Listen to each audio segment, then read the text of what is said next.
Hey, what's up, ComicWow? This is Gigi coming at you from Baltimore Comic Con 2015. Excited to be doing an interview right now with Robert Venditti. Robert, thank you so much for joining us. Thank you for having me. I appreciate it. So we have a lot to talk about from you. You've got a lot going on, and for that reason, we thank you for making time to talk to ComicWow, because I'm sure there's a lot you want your fans to know about. No problem. So presented to us by Valiant, right, at this convention. That's how we found you. My first question for you is, how does writing a monthly series rather than a graphic novel affect your writing style? Yeah, the graphic novels that I've done in the past have all been creator-owned projects, and they're finite, right? It's like 5 issues, 4 issues, 6 issues, something like that, so you already know what the end is.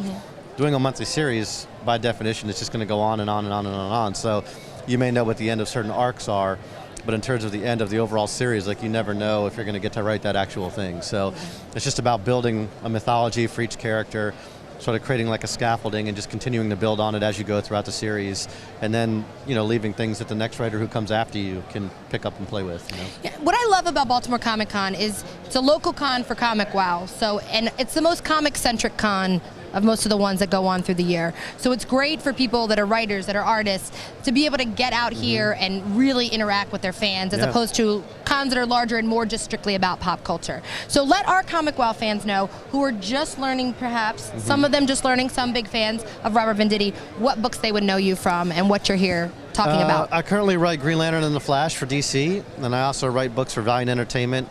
One's called X-Men of War, which is their longest running series. Then I also write Book of Death, which is their summer event series that's going on right now. And I'm launching Wrath of the Eternal Warrior with them, which is a new series that'll be starting in November. So those are the 5 comic book projects I'm working on. I also write children's novels. I have my own children's novel series through Simon & Schuster.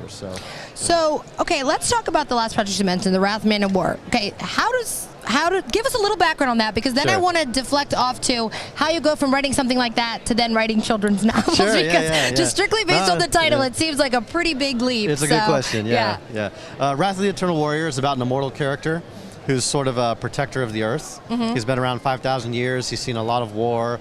He's seen a lot of bad things happen, and he keeps, every time he dies, he comes back, and he keeps fighting for humanity. It's a series that's going to be about the cost of immortality, like what he has to sacrifice and what he has to give up in order to do what he does, and why he does it. There's a lot of pessimism in the world today, and I think a lot of people have a tendency to look around and think about how bad things are.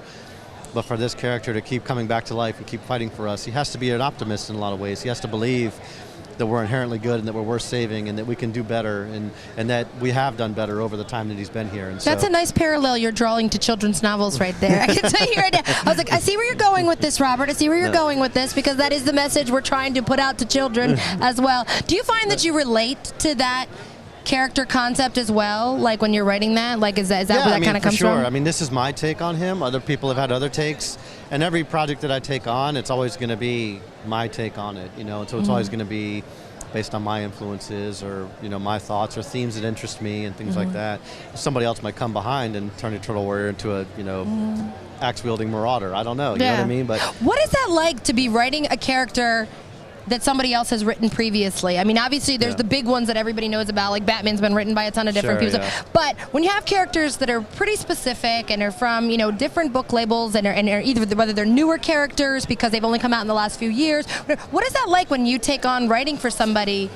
You know, it's like taking on a whole new persona for them. You know, like with X-Men of War, I started that at Valiant, so I'm the only writer who's written that in this modern incarnation. There were people who wrote it back in the 90s. With Green Lantern, I came in after Jeff Johns, who had written this like historic 100-issue run. Really defined the character in a lot of ways. You know, wrote the book on the character. Do you approach it with like excitement or a little anxiety, or both? I've got to imagine it's got to be both. They're different kind of gigs. Like if you're building the mythology yourself, you kind of have a blank slate. You could do whatever you want. If you're building on mythology that somebody else has done before you, now you have constraints put on you and you're working inside a box, but that's not a bad thing, because constraints can breed creativity. Oh, for sure. Like if you have a situation in continuity that you have to adhere to, it can make you think of ideas that you never would have thought of if you were just doing whatever you wanted. Yeah, absolutely.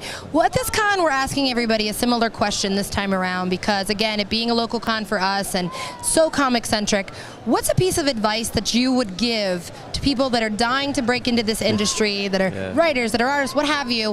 What's a piece of advice you would give based on your experience and how you've gotten to where you are right now? I would say be humble would be number one. You know, like, and what I mean by that is understand that you're never going to have all the answers. Like it's art, right? We're not solving for X. And so be able to work with an editor, be able to take criticism, help it shape you and make you a better writer, as opposed to, I think some people get real defensive about their writing, or they think they've got it all figured out. If you ever come across somebody who thinks they have it all figured out, like that's the one person who really doesn't have it all figured out, because they don't even know that they can't figure it all out. You know what I mean? Denial.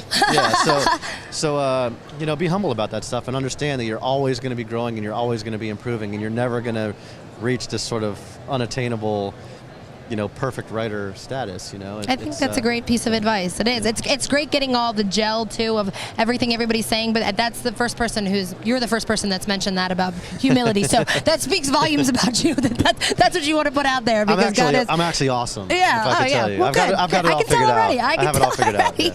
So let everybody know where they can find out more about you, which books to look for right now, and what dates. And sure. Yeah. I've got, as I said earlier, I'm currently writing Green Lantern and Flash for DC. Those come out every month. With Valiant, I do X-Men of War, Book of Death #4, which is the end of the event crossover. Will be out next month, and then Wrath of Eternal Warrior starts in November. As for me personally, I have a website, which is just robertvenditti.com. So basically, you can keep the comic book shops busy all week, all month long. There's definitely more prolific people out there, but I do feel fortunate to have a good full And what plate, about with the children's novels project that you were talking about? Those are available everywhere. Barnes & Noble. It's called Miles Taylor and the Golden Cape is the name of the series.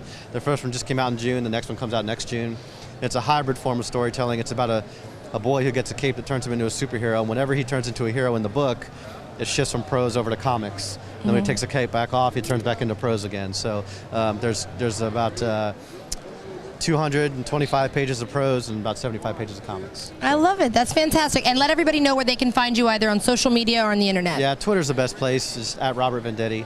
Okay. You can talk and to we'll me have there, that at the bottom so you know how to spell Venditti. Okay, yeah. Good thought. Yeah. All right, well, thank you so much for joining us. We appreciate it. You can always find out more about Robert Venditti, Valiant, and all the books he's involved in on ComicWow.com. But for now, I'm Gigi. This is Robert Venditti, and you're welcome.